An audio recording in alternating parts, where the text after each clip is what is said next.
그의 나이 41살. 진얼레 할머니의 아버지 진이식 씨는 1944년 봄 함경남도 고원 탄광에 끌려갔습니다. 그리고 6개월도 안 돼 탄광 매몰 사고로 목숨을 잃어야 했습니다. 어머니와 어린 3남매는 한 맺힌 세월을 버텨내야 했습니다. 우리 엄마가 막 기절해보고 이래갖고 깨어나갖고 우리 엄마 사는 거 보고 그래 막 우리는 그때 철도 모르고 우리 아버지가 시간이 가면 오나 죽었다 그런 것도 잘 모르겠고. 이동석 할아버지는 80이 넘은 나이지만 부모님을 생각하면 눈물부터 납니다. 아버지 이연방 씨는 23살이던 1944년 함경남도 흥남에 있는 응봉 탄광으로 징용돼 수백 미터 지하 탄광에서 강제 노역을 하다 역시 매몰 사고로 사망했습니다. 끌려간 지 6개월 만이었습니다. 말도 못하지. 요 손가락에 가시만 찔리다 아파서 그런데 그 탄광이 무너져가지고 참 그 헛개 매몰돼가지고 뭐 탁 그때나 알았지만은 생명 숨 떨어질 때 그때는 뭐 죽는 건 하나 몰랐을 기란 말이야. 일제강점기 남한에서 북한으로 징용 갔다 사망한 조선인은 585명. 이 가운데 202명은 아직도 유해를 수습하지 못하고 있습니다. 보신 것처럼 해결되지 않은 과거사 문제 속에 비극은 계속되고 있습니다. 일본의 경제보복 그리고 우리나라의 불매운동 이것을 넘어서서 최근 일제 강제동원 가해기업인 일본제철에 국내 자산을 압류하겠다라는 우리 법원의 결정 속에 한일 관계가 새로운 국면을 맞고 있습니다. 오늘은 75주년 광복절을 앞두고 일제강제동원 남북한 공동의 과제라는 주제로 저희 불독에서 강제동원에 관한 이야기를 단독으로 준비했습니다. 네, 이 주제를 저희가 던진 이유는요. 예. 일제 강제동원의 문제는 더 이상 남측만의 문제로 봐서는 안 된다는 것입니다. 그동안 남한 정부는 위안부 문제도 그렇고 그 일제 강제동원을 이 남한만의 문제로 국한해서 진상 규명과 이 피해 문제를 추진해 왔습니다. 하지만 왜 이제는 논의의 주체가 남북한과 일본으로 봐야 한다는 것입니다. 왜 그렇게 봐야 하는지 저희 불독팀이 먼저 일본으로 끌려가 사망한 이 북한 출신 노무자들의 그 유골이 국내로 보관된 사실을 단독으로 확인했고요. 그 현장을 추적했습니다. 부산 영락공원 지하로 내려가자 별도의 납골당이 설치돼 있습니다. 무연고 사망자들의 유골을 보관하는 곳입니다. 취재팀은 납골 시설에 붙은 명단을 일일이 확인한 결과 태평양 전쟁과 관련된 유골이 안치된 사실을 확인할 수 있었습니다. 유골함에 드러난 이름들 모두 일제강점기 아시아태평양 전쟁에 동원돼 희생된 조선인들의 유골입니다. 3기 넘게 모시고 왔다가 나머지 분들은 다 찾아갔어요. 근데 거기서 인수를 안 해간 사람이 지금 한꺼번에 어디 부대가 없으니까. 1970년대 초 한일 정부 간 협의를 통해 일본이 보관하고 있던 유골이 세 차례에 걸쳐 한국으로 봉안됐습니다. 당시 1,300위가 넘는 유골이 넘어왔는데 지금은 납골당에 195위, 매장에 7기가 보관돼 있습니다. 유족이나 연고자 사망으로 연락이 두절돼 무연고 유골로 남아있는 건데 일부 유골은 어디에 보관 중인지 확인이 안 됩니다. 7개가 매장에 돼 있다는 것에 대한 거는 이제 어떻게 보면 직원들이 찾아서 했던 것 같은데 하도 오래전 일이라 그 위치가 정확하게 여기다 이렇게 기억하는 직원이 없어요. 가보는 직원도 없으니까. 취재진은 영락원 측이 보관하고 있는 유골 봉안 당시 명부를 확인해봤습니다. 그런데 놀랍게도 본적이 북한인 조선인들의 이름을 확인할 수 있었습니다. 봉안 당시 북한적 유골이 국내로 섞여 들어온 겁니다. 71년 이후 국내 봉안 유골은 모두 1,300여 위. 이 가운데 북한적 유골은 400여 위 정도로 추정되는데 대부분 남한에 있는 유족에게 인도됐고 19위만 영락원 납골당에 안치돼 있었습니다.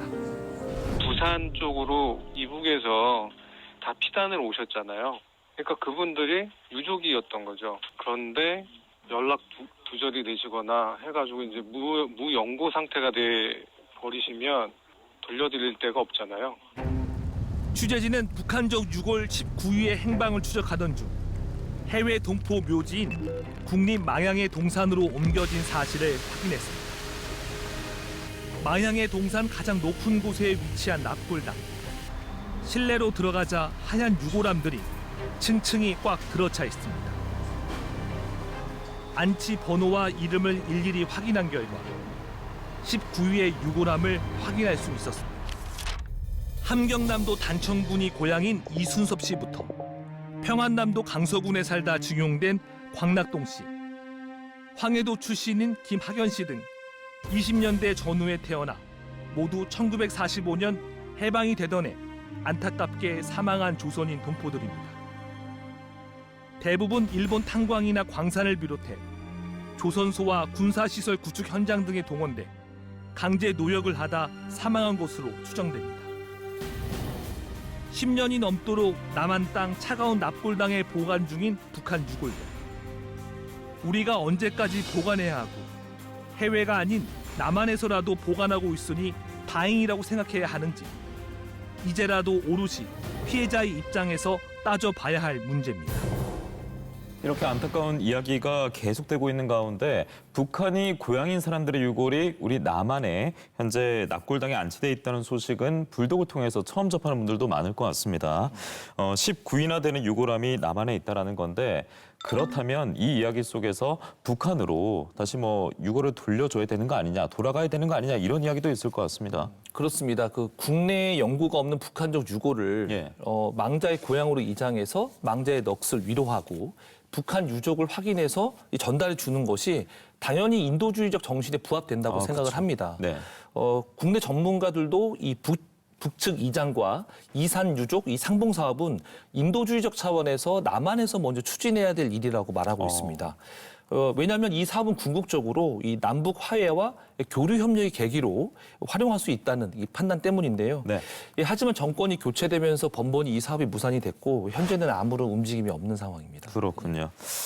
남한에 이처럼 북한 사람의 유골이 있다면 반대로 북한에도 남한 사람의 유골이 있을 것으로 보입니다. 왜냐하면 일제강점기에 남한에서 북한으로 끌려간 노무자들도 있었기 때문이잖아요. 그렇습니다. 그 일제강점기 당시에는 당연히 그 한반도가 또 다른 강제징용의 현장이었으니까요. 예. 그래서 불독팀은 남한에서 북한으로 징용 간 조선인 출신 중 경남 출신 20명의 명단을 단도로 확보해서 이들이 어느 작업장으로 끌려갔고 어떻게 사망하게 됐는지 확인할 수 있었습니다. 또 이들의 유족을 어렵게 만나 아버지의 지용 이야기와 아버지 없이 힘겹게 살아온 가족사도 들어봤습니다. 올해 91살의 진얼레 할머니는 10살이 되던 1944년 봄 아버지와 생이별을 해야 했습니다. 보국대 영장을 받고 고향인 창녕을 떠나 도착한 곳은 함경남도에 있던 고원 탄강이란 곳이었습니다. 하지만 끌려간 지 6개월 만인 그해 10월 부친의 사망 소식을 들어야 했습니다. 우리 엄마가 막 기절해보고 이래갖고 깨어나갖고 우리 엄마 사는 거 보고 그래 막 우리는 그때 철도 모르고 우리 아버지가 시간이 가면 오나 죽었다 그런 것도 잘 모르겠고 아버지에 대한 그리움도 잠시. 그때부터 3남매의 생계는 어머니의 몫이 됐습니다. 하루 먹고 살기도 힘든 시절 온갖 고생을 하며 생계를 책임져야 했던 어머니를 50살에 떠나보내야 했습니다. 배로 곪고 우리 엄마가 그래 에로포는 오래 사도 못하고 죽어보대요. 그래가 우리는 큰 거를 이박을 내가 다 못하겠어요. 하이 맺히겠어. 할머니 기억 속에 떠나지 않는 건 아버지가 돈 벌러 간 게 아니라 강제로 끌려가 죽어야 했다는 사실입니다. 마을 앞 은행나무를 넘어 어디론가 떠나시던 23살 젊은 아버지의 뒷모습만 기억이 남는다는 올해 81살의 이동석 할아버지. 함경북도 경원군에 있던 고건원 탄광으로 끌려간 아버지는 징용 6개월 만에 수백 미터 지하 탄광에서 죽음을 맞이해야 했습니다. 말도 못하지. 요 손가락에 가시만 찌리다 아파서 그런데 그 탄광이 무너져가지고 참 그 헛개 매몰돼가지고 다 그때나 알았지만은 생명 숨 떨어질 때 그때는 죽는 거 하나 몰랐을 기란 말이야. 이 할아버지의 기억 속엔 아직도 일제의 만행이 남아 있습니다. 마을의 젊은 사람들을 끌고 가는 모습과 쌀 한 톨까지 털어 식량을 빼앗아간 순간들입니다. 쌀 같은 거 그거 좀 있으면 또 이제 우리 어릴 때 밥 하면 이제 그 일본은 말고 우리 한국 사람이 일본은 앞잡이 돼가지고 소대에 열어보고 산다. 소대에 열어보고 막 쌀 있으면 쌀 갖다 또 뺏어가고 막 그래 안 그러십니까? 그렇게 농사를 지어도 먹고 살기 힘들었던 시절을 지나 성인이 돼서야 아버지의 사망 소식을 제대로 알게 됐습니다. 젊은 나이에 혼자 돼 모진 고생을 버텨낸 어머니와 돌아가신 아버지 생각을 하면 눈물이 앞을 가립니다. 지금도 내가 부모 생각하면 눈물이 잠깐 납니다. 내가 부모 아버지 엄마는 알지만 아버지 형상도 모르는데 내가 한번 거제 저도가 바라다 보이는 작은 어촌 마을에 살고 있는 박영옥 할머니도 취재진에게 시댁의 징용 이야기를 들려주셨습니다. 5 형제의 막내였던 남편 송복윤 씨의 둘째 형은 결혼한 지 2달 만에 큰형을 대신해 평안남도 순천군에 있던 신창 탄광으로 끌려갔습니다. 그의 나이 21살. 징용간 지 10개월 만에 탄광 막사에서 사망했다는 연락은 받았지만 유해는 아직까지 북한에서 돌아오지 못하고 있습니다. 남편이 생전에 가장 한스럽다고 말한 마지막 이야기였습니다. 시체라도 찾아오며 해구도 찾아오며 갖다 이제 우리 집안 무치가 있는데 같이 무치긴데 가면서 나 그거를 이제 걱정을 하는 기라 만날 참 이래 보고 싶어도 못 보지만은 참 그런 건 그래 내가 그 아저씨 울고 하는 거 생각하면 나도 눈물이 난다. 진주 대평면이 고향인 황원문 할아버지도 북한 징용 피해자 2세입니다. 취재팀이 방문하자 고이 간직했던 옛 문서를 조심스럽게 꺼내놓습니다. 1940년 아버지 황차수 씨가 진주성 공사 현장에 끌려가는 조건으로 금융조합에서 10엔을 빌렸다는 출자 증서입니다. 이후 1943년 함경남도 흥남 비료공장에 동원됐을 당시 10년 동안 종신보험 명목으로 103엔 50전을 내야 한다는 조선총독부가 발행한 보험 증서입니다. 징용간 지 10개월이 되던 이듬해 겨울 혹독한 추위 속에 비료를 실어 나르다 길바닥에서 주검으로 발견됐습니다. 이후 어머니는 배설물을 지게에 이고 논밭에 거름을 대야 했고 쟁기질을 하며 가족들의 하루 끼니를 책임져야 했습니다. 또 오줌을 이제 밭에 갖다 줄록하면 그 통이 있어가 짊어지고 이제 똥을 갖다가 시기만 하면 밭에 거름을 주는데 우리는 저 엄마가 그걸 못하는 게 또 그게 추저언이라니 추저언일 실제 그게 일 중에 제일 추웠다니까 참 오줌 팔 때 제일 고심을 많이 했을 때. 아버지가 그립지 않냐는 질문에 백발의 여든 노인은 아버지라는 말을 꼭 한번 불러보는 게 소원이었다고 말합니다. 보고 싶은 별로 없어요. 아버지가 하는 일은 아버지 불러보는 거 그걸 생각하면 참 눈물 나시죠. 나 아버지 소리 못 나. 아버지 한번 못 불러봤거든요. 일제강점기 한반도에 있던 조선인 노무동원 작업장은 모두 7,400여 개. 이 가운데 평안도와 함경도, 황해도 지역에는 3,400여 개의 작업장이 있었는데 대부분 탄광과 비료공장, 수력발전소였습니다. 연 인원 640만 명의 국내 동원 피해자 가운데 남한 출신자들의 다수가 이곳에 동원됐습니다. 특히 불독팀이 단독 입수한 명부에 따르면 경남에서 북한으로 강제 동원된 인원은 20명으로 함경 남북도가 9곳, 평안남도가 2곳이었고 징용 장소는 탄광과 광산, 비료공장 등이었습니다. 정부 조사 결과 국내 노무동원 사망자 882명 가운데 남한 본적자의 북한 지역 사망자는 585명. 이 가운데 202명은 아직까지 유해를 수습하지 못한 것으로 나타났습니다.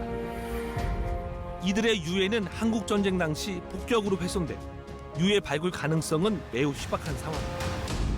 네, 강제 동원에 관한 이야기를 들어봤습니다. 앞서 보니까 황원문 할아버지의 아버지가 진주 성행 공사 현장에 끌려갔다가 또 1년 뒤쯤 같은데 함경남도 북한으로 또 끌려갔어요. 어떻게 된 겁니까? 보험을 납부한 그 보증서 그리고 도장까지 다 찍힌 그리고 그것이 조선총독부 최신국에서 발행했다라는 그 증서. 그러니까 이거는 강제동원이었다라는 거를 입증할 수 있는 그렇네요. 매우 귀한 자료인 것이죠. 예, 이런 자료뿐만 아니라 또 특이했던 것이 강제징용된 장소를 생각해 보면 보통 뭐 탄광이나 광산 많이 떠올리실 텐데 수력 발전소도 있었고요. 그리고 또 뭐 비료 공장 등등이 있었습니다. 그 당시 북한에서는 이제 비료 공장 수력 발전소가 좀 많았다고 합니다. 그러니까 비료 공장은 당연히 농사를 져야 되니까 비료 공장이 필요했던 것이고요. 예. 그리고 수력 발전소 같은 경우에는 그 당시에는 이제 태평양 전쟁이 이제 발생했던 곳이 그 상황이었으니까 아무래도 군사 물자가 많이 필요했을 것이고 군사 물자를 생산하기 위해서는 전기가 필요했을 것이고 전기 생산을 위해서 그 당시 북한의 어떤 지형적 특성상 이 댐 건설을 많이 했습니다. 댐 건설을 해서 거기서 나오는 전기를 생산해서 이제 군사 물자를 생산하기 용이하기 위해서. 그래서 수력 발전소는 사실 탄광도 뭐 지하 수백 미터까지 들어가서 매우 열악하고 이런 매몰 사고도 많이 발생해서 사망 사고가 많이 일어났던 곳 중에 하나긴 하지만 이 수력 발전소 역시도 북한 지역이 좀 춥지 않습니까, 겨울에? 네. 그러니까 그 추운 겨울에도 정말 그 댐 현장에서 이제 그 댐을 지어야 했고 뭐 그 수레를 이용해서 돌을 날라야 했고 뭐 그렇게 그 건축을 해야 됐던 그 상황들 감안했을 때 그리고 그 현장에서 많이 사망했던 기록들도 남아 있거든요. 그래서 그런 걸 미뤄봤을 때 북한 지역은 탄광만의 지용이 있었던 것이 아니라 이런 수력발전소나 비료 공장에서도 많은 이 노무가 동원이 됐고 환경은 매우 열악했다, 예. 참혹했다 이렇게 볼 수 있을 것 같습니다. 그러니까 이런 일제 강압에 의해서 악조건 속에서도 제대로 보상도 받지 못했고요. 당시에 아픔이 해결하지 못한 채 피해자 2세까지 이어지고 있는데 저희가 이제 우리 지역 경남이 고영인 분들의 피해자 2세 아픔까지 들어봤습니다.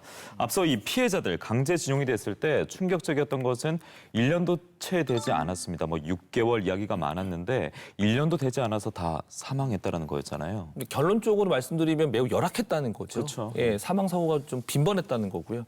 그 징용 시기 대부분이 태평양 전쟁이 발생 한창이던 1934년에서 44년이었습니다. 예. 그러니까 미국이 일본 본토를 본격적으로 공습하던 시기였는데요. 공습 과정에서 이제 사망자도 있었을 것인데 그것보다도 일본에서는 이 전쟁을 위해서는 군수 물자가 당연히 필요하지 않겠습니까? 그래서 가장 그 군수 물자 생산이 가장 필요했던 시기고 그 군수 물자 생산을 위해서 많은 인력을 확보해야 했고 그래서 이 조선인들의 이 노무 동원이 가장 많이 이루어졌던 것이죠. 이렇게 참 아픈 내용을 쭉 들어봤고 종합을 해보면 일제 강제 동원에 대한 뭐 문제, 보상이든 그리고 마음의 치유를 위해서는 우리만의 문제라는 인식보다는 남북한의 공동 문제다. 이런 인식을 가지는 게 필요하지 않을까 싶은데요. 그렇습니다. 그 점을 이제 마지막으로 짚어보려고 하는데요. 예. 여전히 일본에는 이 남한뿐만 아니라 이 북한에서 끌려간 동포들의 이 유해가 남아있는 그 사실이 그 일본 정부나 이 전범 기업들이 생산한 기록물, 이 예. 문서에서도 확인할 수 있고요.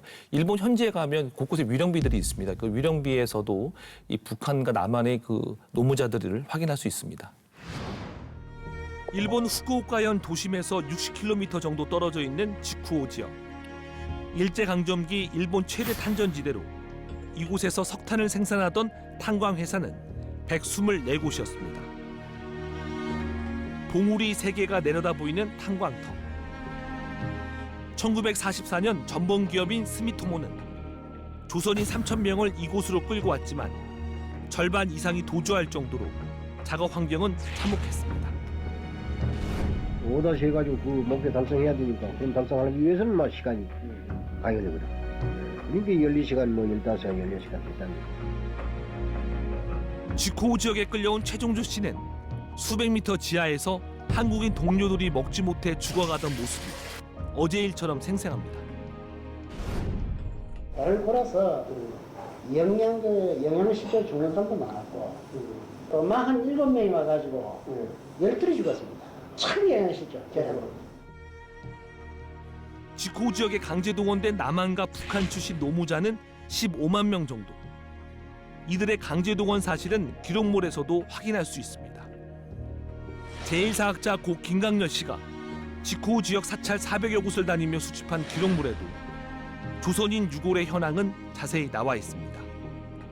이 탄전 지역에서 희생된 조선인 수는 2,000명, 유골만 500여에 이릅니다. 전범 기업인 가이즈마 회사가 운영하던 오노우라 노천 탄광 명부에서 조선인의 이름과 본적, 탈주 기록까지 확인할 수 있습니다. 1944년 1월 기준으로 7,930명이 동원되었다가 그중에 3,963명이 탈출을 한 상당히 그 환경이 열악하고 화장한 사람들의 이름을 기록한 문서에는 강원도 출신 조선인이 석탄을 캐다 두개골 골절로 사망했다는 내용이 명시돼 있습니다. 군함도로 유명한 일본 하시마섬 지하 갱도에서 탄을 캐다 숨진 조선인도 122명이나 됩니다. 이 가운데 3분의 1이 경남 출신이었고 함경도와 황해도 등 북한 출신도 있었는데 대부분 질병으로 사망했습니다. 징용 피해자들은 살인적인 노동 속에 반복되는 구타와 폭발 사고로 살아있는 자체가 지옥이었습니다. 그 높은 산에서 전부 사람 하나씩 지기요. 고단에서 그래갖고 나오질 않았습니다. 26살 머리도 폭발해요. 귀도 안 뜯기고 눈도 안 띄고. 사망한 뒤에도 이들의 유골은 고향 땅을 밟지 못하고 있습니다. 탄광 주변의 한 묘지에 문을 열고 들어가자 보자기에 쌓인 유골함이 위패와 함께 보관돼 있습니다. 모두 조선인 유해들입니다. 일본 이름도 있는데 이름이 잘 본다면 조선인 그런 걸 알 수 있습니다. 일본 오키나와 남부 마부니에 있는 평화기념공원에 비석이 세워져 있습니다. 비석에는 태평양 전쟁 당시 오키나와에서 숨진 조선 출신 사망자들의 이름이 빼곡히 새겨져 있습니다. 모두 400여 명으로 이 가운데 82명이 북한 출신입니다. 일본 정부가 작성한 조선이 강제동원 관계 명부입니다. 본적이 황해도와 함경도, 평안도와 고향인 조선인의 이름과 사망 날짜가 표시돼 있습니다. 일본 전범 기업들이 작성한 후쿠오라 제2기숙사와 메이지 아케이카 탄광 명부에서도 본적이 북한인 조선인들이 확인됐습니다. 제1사학자 김광렬의 기록물 13만 건에서 출신지가 조선으로 확인된 대상자는 2만 3천여 명. 이 가운데 남한이 2만 2천여 명, 북한 출신은 1,300여 명인 것으로 나타났습니다. 이 기록물들에서 파악된 조선인 강제동원 피해자는 2만 3,900여 명이고 이 중 북한 지역인 함경도, 평안도 등에서 동원된 인원은 1,300여 명으로 추정되고 있습니다. 이런 기록물을 바탕으로 조선인 강제동원 문제를 이제는 남북한이 공동으로 대응하기 위한 노력이 필요하다는 지적이 나오고 있습니다. 먼저 진상규명과 피해자 권리 회복을 위해 남측이 일본 정부로부터 받은 명부를 북측에 제공하는 방안입니다. 이후 남북한이 함께 노무동원과 군인군속, 위안부 등 주제별 공동조사를 통해 진상조사의 완결성을 도모해야 합니다. 이분들이 나라를 잃어서 징용돼서 간 거잖아요. 그럼 당연히 나라에서 이분들을 이제 모셔와야 되니까 당연하고요. 정부가 책임을 지고 하고 민간단체는 정부가 하는 것을 지원하는 그런 형태로 역할을 나누어서 남북한이 공동으로 대응을 해야 된다고 봅니다. 마지막으로 남한과 일본에서만 진행 중인 강제동원 희생자에 대한 추도 순례 범위를 북한 노역장 3,400여 곳으로 확대하는 것입니다. 네, 영상 말미에 들어보니까 일제 강제동원 문제를 남한과 북한의 공동 과제로 보고 함께 추진해 나가기 위한 4가지 정도의 주장을 들어봤는데요. 최근 경색돼 있는 남북 관계에서 이런 문제를 제기하는 것 자체가 쉽지 않아 보이기도 하는데 일단은 기대되는 효과부터 듣고 싶습니다. 네, 그 남북한 교류의 물꼬가 이제 트이게 되면요, 예. 대한민국 정부에선 이 새로운 남북 교류의 협력 방안으로 이 조선이 강제동원 이 진상 규명 문제를 공동 대응할 것이라는 이 기대감이 높아지고 있습니다. 네. 이럴 경우 이 남북한 공동 사업으로 이 지속성과 명분을 가질 수 있고요. 우리 국민과 일본 정부에 대해 대일 역사 문제를 이 남북한 공동으로 적극 대응한다는 의지를 인식시킬 수 있는 효과가 있습니다. 또 이 진상 조사 작업은요, 이 인류의 보편적 가치이자 인간 존엄성을 회복시키는 이 과정임을 국내적으로 알릴 수 있을 것이고요. 이 마지막으로 이 한일 간 교착 상태에 빠진 이 일본군 위안부 문제, 그다음에 이 조선인 이 노무자 유골 보관 문제, 이런 것들이 이 대일 역사 문제에 대해서 우리가 이 주도권을 쥘 수 있는 기회가 될 것이라는 것입니다. 네, 이렇게 일제 강제 동원에 관해서 취재를 하면서 실제로 정영민 기자가 끌려간 사람들 직후 50년의 기록 그리고 증언까지 제작을 했잖아요. 그리고 이제 세 번째 편이라고 해야 될까요? 또 제작 중이라고 들었습니다. 일단 가제는 이 태평양의 눈물이고요. 예. 그 올해는 그 일제 강점기 남양군도, 그러니까 중서태평양 지역으로 끌려간 경남 출신들의 어떤 그 이야기를 취재하고 있습니다. 11월에 방송 예정입니다. 예. 이제 앞서 제작물에서는 일본 위주로 이제 촬영을 하셨고, 이제 오늘은 저희가 이제 국내에서 동원된 사례까지 짚어봤고요. 앞으로 또 해외까지 짚어준다고 하니까 많은 기대 부탁드리겠습니다. 오늘 강복절을 앞두고 저희 불독이 준비한 일제 강제 동원 문제에 대한 공감대가 제대로 형성이 돼서 남북한 교류의 물꼬도 다시 열 수 있는 그런 계기가 되길 바라보면서 오늘 저희는 여기서 인사드리도록 하겠습니다. 고생 많으셨습니다.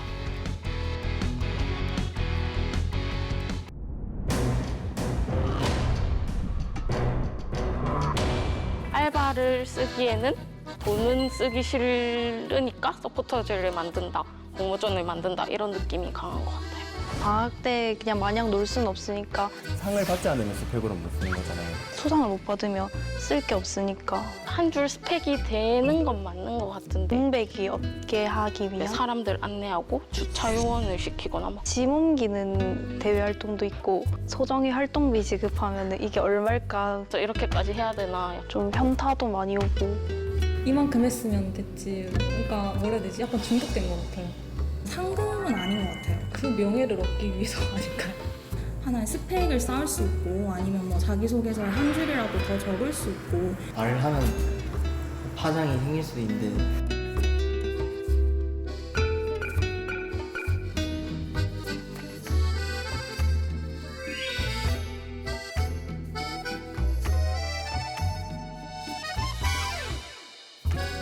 탐사 엔터테인먼트 불독, 엔터테인을 책임지고 있는 저희는 혜민, 정음입니다. 네. 오늘 주제가 뭐죠?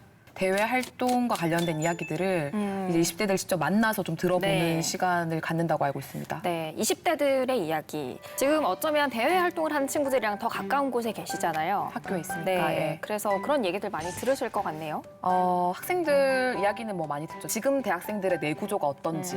뇌구조. 뇌구조. 지금 대학생들이 어떤 거에 관심이 많은지. 특히 지금 사실 여름방학인데 올해 저희 전국에 있는 모든 대학들이 코로나19 때문에 비대면으로 수업을 해서 네. 취업을 앞둔 친구들도 신경이 쓰이고, 왜냐하면 취업 시장이 너무 얼어붙어 있는 것 때문에.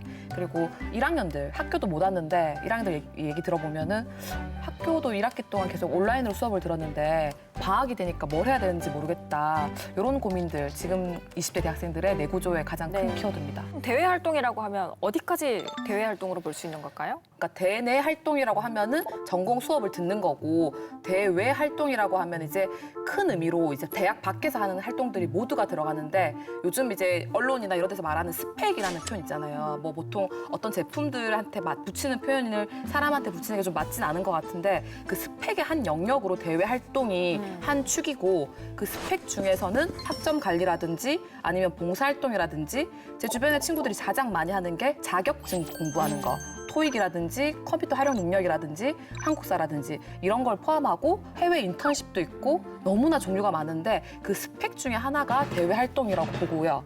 그리고 요즘은 학교도 어떤 수업을 듣는 거 외에 비교과라는 거를 만들어서, 제가 느끼기에는 그 비교과도 대학 안에서 하는 대외 활동 같은 느낌이 들었었거든요. 요즘 그 학생들도 그걸 쓰잖아요. 교육정보 시스템이라고 하나요? 자기 학적 기록을 하는 거 네, 말씀? 학적 기록하는 그 시스템이 있잖아요. 네네. 학교마다. 거기 네. 보면 뭐 유명인사의 초청 강의를 들었다. 그럼 거기 기록이 다 되는 것 같던데. 맞아요. 경상대도 그렇죠. 저희 뭐 제가 일하는 곳도 그렇고, 그런 기록들을 사실상 뭐 점수화하기도 하고, 네. 그 점수가 많은 친구들한테는 장학금도 지급이 되기도 하고, 그러니까 활동을 굉장히 독려하는 거죠. 그러니까 과거에는 그냥 학교 수업만 듣고 대학 생활의 낭만? 수업 저 안 듣고 싶은데 좀 나갈게요. 이런 그런 게 없고, 수업 듣는 거 외의 시간은 학교 안에서도 각종 뭐 비교과라고 하는 시간들을 쌓아야 되고 그 외에 공모전 준비도 하고 있고 또 생계도 해야 되니까 아르바이트도 하고 뭐 봉사단도 하고 활동을 굉장히 많이 하는 것 같아요. 학생들이. 그러다 보니까 그 과정에서 학생들이 손해보는 경우들 혹은 부당하거나 불합리한 대우를 받는 경우들도 많다고 하더라고요.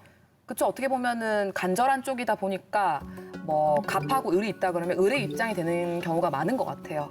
어쩔 수밖에 없고 간절한 쪽이라서 그 사람들 대학생들은 그걸 반드시 해야 하니까 아무래도 그런 사례가 많은 것 같긴 합니다. 네. 아까 대외 활동 중에 공모전이 있다고 하셨잖아요. 그 공모전은 어떤 것들이 있나요? 기업체들이 하는 거나 공공기관에서 하는 거나 사실 학생들이 학기 중에 워낙 바쁘다 보니까 특히 방학 때 좀 많이 준비를 하는 것 같아요. 호흡이 기니까. 그리고 이제 전공이 다른 친구들하고도 같이 할 수 있어서 좀 많이 준비하는 것 같고 사실 뭐 요즘에는 공모전과 관련된 거를 그런 포털 사이트에 치면은 사이트가 또 굉장히 많이 나오더라고요. 네. 기획안을 올려서 외국에 보내주는 그런 식의 공모전도 좀 많아서 네. 학생들의 좀 관심이 좀 많은 것 같아요. 그럼 학생들이 낸 아이디어를 반영하기도 하는 거예요? 공모전을 준비한 친구들 이야기를 들어보면은 본인들이 낸 아이디어랑 비슷한 게 실제 결과물에서 나오는 걸 봤다고도 하고 그리고 이제 뭐 그런 식의 어떤 학생들의 아이디어는 사실 그 기업 대 기업의 어떤 네. 전문가의 느낌이 아니다 보니까 좀 이렇게 쉽게 그러니까 활용되는 느낌도 있는 것 같긴 해요. 제가 만약에 그 공모전 참가자였다면 본인은 알잖아요. 아, 이거 내가 이 기업에 제출했던 건데 이분들이 사용하고 있네? 느끼면 굉장히 기분 나쁠 것 같은데요. 기분 나쁘겠죠. 특히나 이게 요즘은 저작권에 대한 게 워낙 예민하잖아요. 그래서 학생들이 이제 응모를 할 때 저작권에 대한 명시가 많이 되어 있는지도 사실 제가 공모전을 준비한 입장이 아니기 때문에 그게 이제 학생들 만나서 이야기도 좀 들어봐야 될 부분인 것 같기도 하고 그리고 기업들이 뭘 할 때 이 저작권이 어떻게 된다는 게 잘 안 나와 있었던 것 같긴 해요.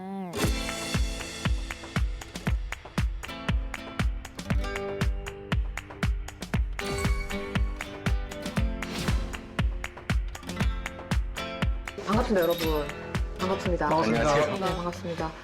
저는 경상대학교 신문방송사에서 편집 간사 일을 하고 있는 김혜정이고요. 그리고 여기 김미연 스크립터가 신문 만드는 일 했을 때 함께 했던 사이고요. 규동님. 네, 맞아요. 규동님. 윤범입니다.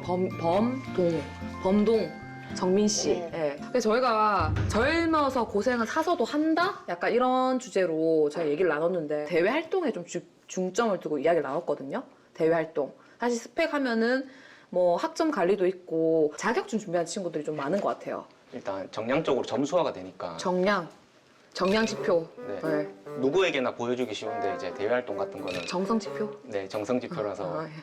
그 자기 노력이 얼마나 들어가는지를 자기가 말을 해줘야 되고 또 천천히 쌓아가야겠다라는 느낌을 받은 거 이제 군대 갔다 와서 복학했을 때 세상이 예사롭지 않은 곳이구나. 만만치 않구나. 만만치 않구나. 그걸 느끼고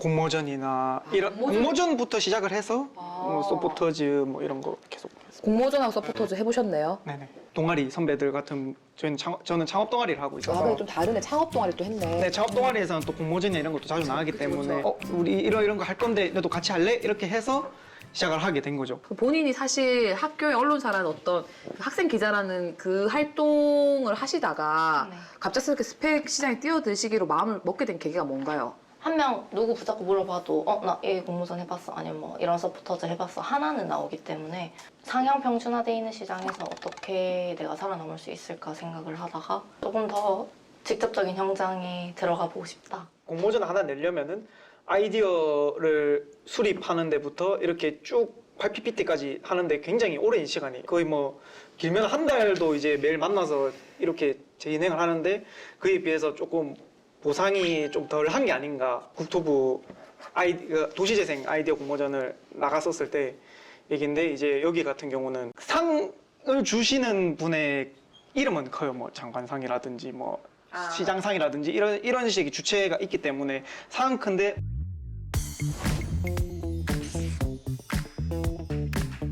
단편 소설이나 시 같은 거 써서 이제 공모전에 제출하려고 이제 공모전을 찾아봤는데 근데 밑에 이거의 모든 저작권은 우리 주최 측이 갖는다. 주최 측이 갖는다 해서 잠깐만 이거는 뭐지? 눈에 딱 보였나 보네요. 그죠. 글자 폰트가 한 3 정도 아니었을까요? 그죠? 그 안내가?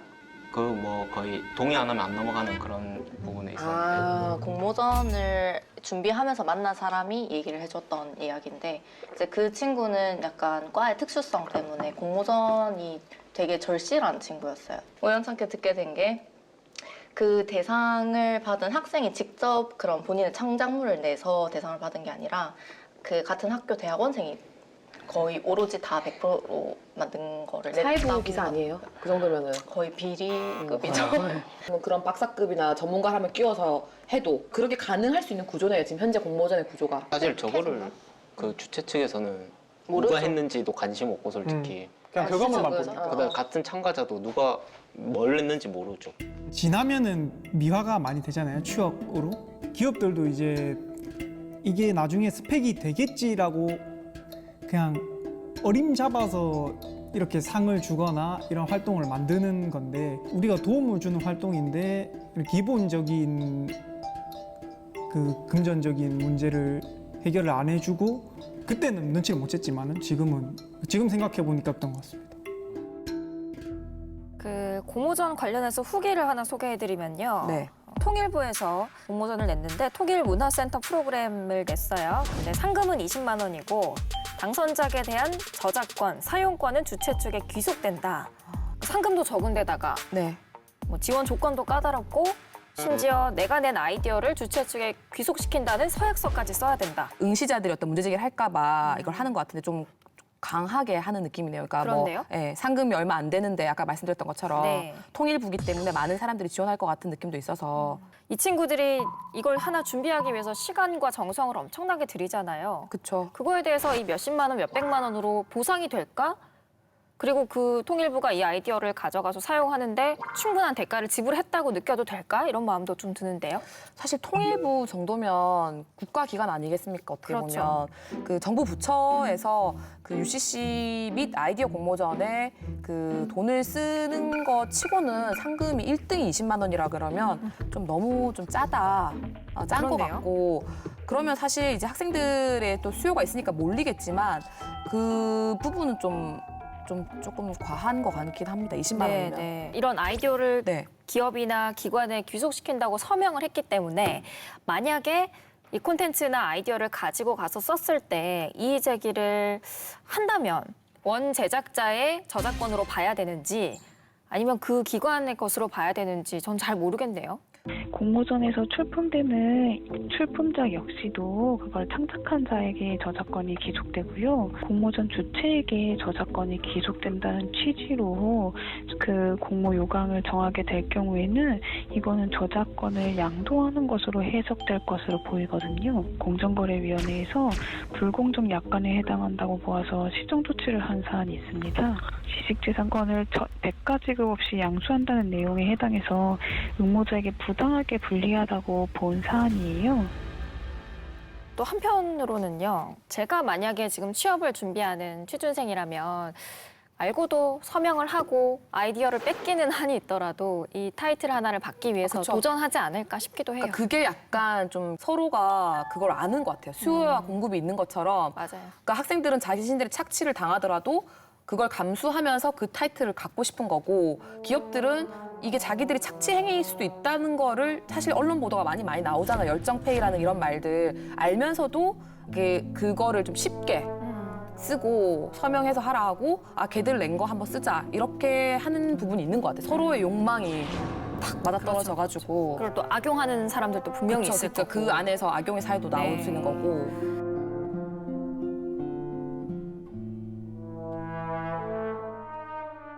또 무슨 서포터즈 이런 것도 많던데 그런 건 뭐죠? 서포터즈는 사실 뭐 제가 느끼는 서포터즈면 옛날 사람인지 모르겠지만 그 붉은 악마? 그러니까 자발적으로 경쾌하게 그 사람이나 그 기관을 좀 지지한다 이런 느낌인데 어느 날부터 갑자기 서포터즈란 말이 너무 많이 생기더라고요. 난 처음에 이제 응원단 뭐 이런 건가? 팬클럽인가? 이렇게 생각했는데 기업들이 자신들의 이미지를 좀 높일 수 있잖아요. 서포터즈들이 많으면. 얘네가 우리를 지원하는 사람들이에요. 얘네는 우리한테 호감을 갖고 있는 집단이에요. 근데 그게 20대예요. 그리고 어떤 행사, 영화제나 뭐 지역에서도 열리는 뭐 이렇게 뭐 페스티벌들 많잖아요. 그런 거 하면 항상 서포터즈라는 이름으로 모으더라고요. 생수를 끊임없이 준비해서 날랐다. A4 용지만 계속 정리해서 이동시켰다. 허드렛 일로 보여질 수 있는 것들이 서포터즈라는 이름으로 포장이 되는 게 좀 많구나. 특히나 특정 행사를 홍보하는 주최 측은 그거를 그냥 아르바이트로 해서 그냥 시급을 주고 일을 시키면 될 텐데 약간 서포터즈로 정리가 되는구나라는 느낌을 받았었고 저는 은행과 관련된 서포터즈 많이 봤거든요. 주변에도 하는 친구들 많았고. 취업을 앞둔 친구들은 반드시 그 은행에 네. 서포터즈 활동을 하더라고요. 가산점이 있으니까요. 네. 실제로 그 은행에 입사하기 위해서는 그 서포터즈를 해야 하는데 특정 은행의 어떤 앱 같은 거 깔라고 그러면서 영업을. 본인 아이디를 넣으면 저한테 좀 도움이 그렇죠. 됩니다. 이렇게 얘기를 하더라고요. 그래서 아 이게 또 말 못할 그런 어떤 그 영업에 대한 어떤 것도 주구나. 좀 엄심한 거 아니야라고 할 수 있지만 서포터즈예요 하면 되게 다 해결되는 느낌이 그렇죠. 좀 있어서 만사형 통해 서포터즈. 네. 폭염에 복면 쓰고 불구덩이 처박힌 내 기분을 니들이 알아? 스윙스길이 발로고 흔악당들아 기다려라 이 만화에서 주인공은 절대 죽지 않아 계획대로 되고 있어. 오케이 계획대로 되고 있어. 서른점 와다다다다다. 대외 활동 많이들 하세요? 요즘? 방학 때 제일 많이 찾아봐요. 약간 공백이 없게 하기 위한 거리 페스티벌, 창문지기, 서포터즈, 저작권 지킴이. 이 근처에 있는 서포터즈를 거의 다 해봤고 시에서 하는 SNS 홍보? 사실 대학생들이 스펙을 쌓을 수 있는 게 거의 없거든요. 그거밖에 쌓을 수 없으면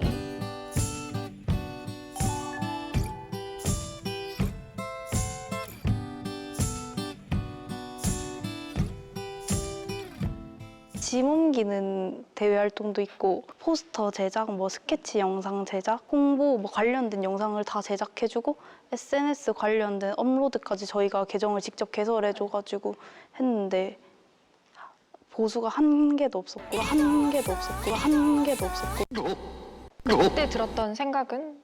내가 뭐 하려고 여기 있는 뭐 하려고? 그때 열정페이가 뭔지 와닿더라고요. 원래 처음에는 이런 거 기획하고 뭐 약간 좋은 일을 시킬 것처럼 이렇게 말을 해놨다가 막상 가보니까 이제 사람들 안내하고 주차 요원을 시키거나 뭐 그런 일을 시키는 거예요. 나중에 이런 걸 시키겠지 했는데 끝까지 그걸 시키더라고요. 아니면 정말 어이없는 경우는 뭐 어떤 제품을 홍보하는 경우면 그 제품을 자기가 사서 촬영을 해야 된대요. 그럼 거기까지 좋은데 나중에 상품을 그 상품으로 준다는 거예요. 그냥 자사히 제품으로 대체한다는 거예요. 그럼 기업만 좋은 일 시키는 거잖아요. 상품도 팔아주고 그쪽은 재고 남는 거 그냥 내가 처리해주고 그런 느낌인데 사실 여기가 지역이잖아요. 저도 지역 출신이에요. 여긴 아니지만 근데 지역에서는 기회가 많이 없다고 느꼈었는데 저는 10시에 어떤 서울에서 하는 대외 활동이었는데 조차내를 한다는 거예요. 그래가지고 아니 무슨 거기 다 서울 사람만 사는 것도 아닌데 그리고 또 큰 곳에서 하는 대외 활동 같은 경우에 다 서울에서 무조건 회의를 참가해야 맞아요. 되고 또 좋은 건 다 서울에 있어서 그리고 발대식 같은 것도 한번 가려면 큰맘 먹고 가야 되잖아요. 하루를 통으로 빼든지. 좀 괜찮은 지원을 해주는 곳에서는 교통비 지원이 되는데 좀 안 좋은 곳에는 교통비 이런 것도 지원 안 해주고 그냥 오라고 시간도 말도 안 되게 타지 사람 배려 안 해놓고 아침에 발대식 한다거나 그럼 뭐 전날 밤에 오라는 것도 아니고 식사는 제대로 제공하는 편이에요? 보통 저 같은 경우에는 도시락 도시락 그냥 배송시켜서 주거나 컵밥 주거나 제일 많이 주는 게 치킨 마요. 치킨 마요. 어느 브랜드인지 알 것 같은데. 티셔츠 제공, 뭐 밥 식사 제공 이런 게 다 적혀 있었는데 막상 가보니까 그런 게 하나도 제공이 안 됐어요. 한 줄 스펙이 되는 건 맞는 것 같은데 이렇게 정말 인간 취급도 못 받는 밥도 못 먹는 이런 취급을 받으면서 그 한 줄이 의미가 있나 약간 이런 생각. 처음에 이제 모집할 때는 소정의 활동비 제공 그렇게 적혀 있고 막상 가보면 뭐 그 활동할 당일 뭐 5,000원으로 이제 밥 사 먹으라고 5,000원 주고 뭐 그런 경우가 많아요. 소정의 활동비 지급하면 이게 얼마일까 궁금해하면서 인터넷에 한번 찾아본단 말이에요. 그럼 어떤 블로그에 뭐 한 활동 이전 기수 사람이 페이가 얼마다 이렇게 적어 놓기도 하는데 저도 제 경험에 의하면은 최저 한 8만 원부터 최고 막 한 50 정도까지 좀 차이가 많아서 대체 소정이 얼마인지 기준을 좀 정했으면 좋겠어요. 아무래도 이제 알바를 쓰기에는 돈은 쓰기 싫으니까 서포터즈를 만든다, 공모전을 만든다 이런 느낌이 강한 것 같아요. 내가 소모품인가 싶기도 하고 솔직히 나는 이 대외 활동에서 뭐 이 정도의 기대치를 해서 내 역량을 이만큼 쌓아서 왔는데 나를 그냥 부품처럼 취급할 때는 좀 현타도 많이 오고 그렇죠. 소정의 활동비라는 말도 저는 좀 거슬리더라고요. 소정은 약간 전공 불문 같은 느낌 아니에요? 소정의 활동비. 약간 진짜 뭐 정체를 알 수 없는. 그래서 서포터즈를 준비한 입장에서 제가 서포터 지원하는데 소정의 활동비가 어느 정도입니까? 라고 질문하기가 좀 맞아요. 주저할 수 있잖아요. 내가 뭐 이게 불이익을 받을 수도 있으니까. 받을까 봐. 소정의 활동비를 줄 게 아니라 그 친구들이 일한 만큼 합당한 대가를 줘야 되지 않나 이런 생각이 들어요. 식사권, 상품권 이런 거 좀 이해가 안 되는 게 라디오 사연 보냈을 때 주는 것도 아니고 본인들의 아이디어와 체력과 그런 것들을 제공한 대학생들한테 브랜드 식사권을 주겠다는 거의 그냥 공짜로 사용하겠다는 거잖아요. 운영을 해야 되는 어떤 그 매뉴얼이 없는 느낌이에요. 그러니까 아르바이트 하면은 사실 노동이 이제 딱 시작되는 거라서 계약서도 근로계약서 써야 되는데 서포터즈라고 그거 안 쓰고 그냥 수료장 주고 서포터즈가 가장 애매한 것 같거든요. 그러니까 뭐를 서포터하는지도 잘 모르겠고 실제로 갔을 때 아까 그런 노동인지 아니면 체험인지 모를 것들의 업무들을 하고 있고 대외 활동을 과연 노동으로 볼 수 있을까? 그리고 서포터즈 하면서 들었던 열정과 정성 이런 것들 이게 과연 노동이라고 돈으로 책정할 수 있는 부분인가? 여기에 대해서 고민이 좀 되네요. 서포터즈하고 돈 받아보셨어요, 정민 학생? 안 받아봤어요. 서포터즈는 대외 활동 자체 성격이 살짝 기업에서 하는 현직자들의 업무를 살짝 이렇게 받는 경우도 있거든요. 현직자는 월급을 받고 저희는 받지 않잖아요. 그런 부분에서 조금 불합리하다고 볼 수도 있을 것 같아요.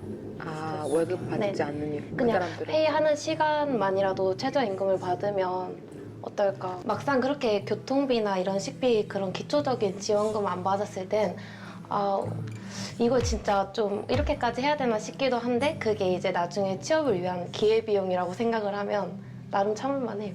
모든 기업들이 뭐 대학생들 이용하고 뭐 싼 값에 쓰고 버리고 이렇다고 얘기를 하고 싶었던 게 아니라 사람이 사람을 만나고 이런 거에 있어서 성장을 하고 이런 경험을 쌓는 거가 개인한테 플러스가 되고 다 좋은데 이거는 약간 좀 부당한 것 같은데 하지만 대표적으로 누가 나와서 말을 하지 않아요, 아무도. 왜냐면 해야 되니까. 의문을 제기하고 불만을 제기한다고 해서 바뀔 게 없다고 생각을 하거든요. 여기에 조금 의문을 제기를 하고 싶었던 거죠. 이거는 한번 다른 각도로 볼 수 있지 않을까? 여기에 대해서 조금 다른 시각으로 볼 수 있지 않을까? 우리는 어떻게 해서든 해내야 하는데 너네 그런 상황을 정놓고서는 해야 되니까 너희가 하고 싶어서 하는 거 아니야? 이렇게 물어봐 버리면 저희는 할 말이 없는 거죠. 우리 뉴스에 어떤 내용을 담아야 될까요, 그러면? 이 사이트 가입되어 있으면 알림이 매일 와요. 매일 시간 와요, 거의. 실제로 가이드 받기도 하더라고요, 친구들이. 가이드라인이 없다 보니까 뭔가 상이 없는 느낌? 뉴스를 좀 캠페인처럼 만들어봐도 좋지 않을까 싶기도 하고. 우리 MBC 드라마 중에 꼰대 인턴이라고 있었잖아요. 그런 것처럼 입장을 바꿔서 하는 거. 스펙과 관련된 어떤 노골적인 면접 같은 거?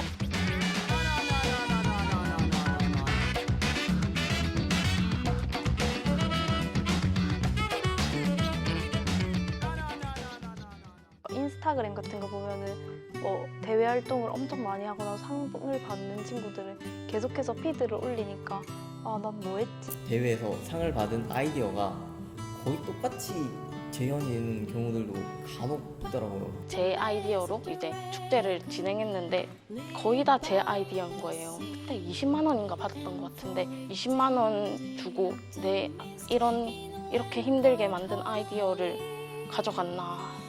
솔직히 스펙이나 다른 걸로는 쓸 수도 없고 상을 받지 않으면 스펙으로 못 쓰는 거잖아요. 그래서 일단 상 받는 위주로 계속 노력해야 되고.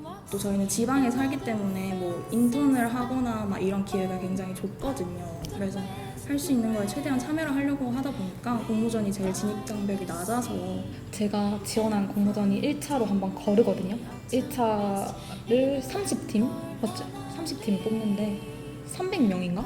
30명만 우선 1차를 통과해요. 근데 그 중에 30명이 거기 가서 발표를 못하면은 우선 걔네들은 다 떨어지고요. 그 공모전이 웃긴 게 돈을 안 줘요. 돈을 안 주거든요. 상장만 줘요. 서울에서 하는데 상금이 없고 저희 그것도 아침에 하는 공모전이라서 그럼 전날에 가서 잠을 자거나 아니면 아침 일찍 이렇게 가야 되는 상황인 거죠.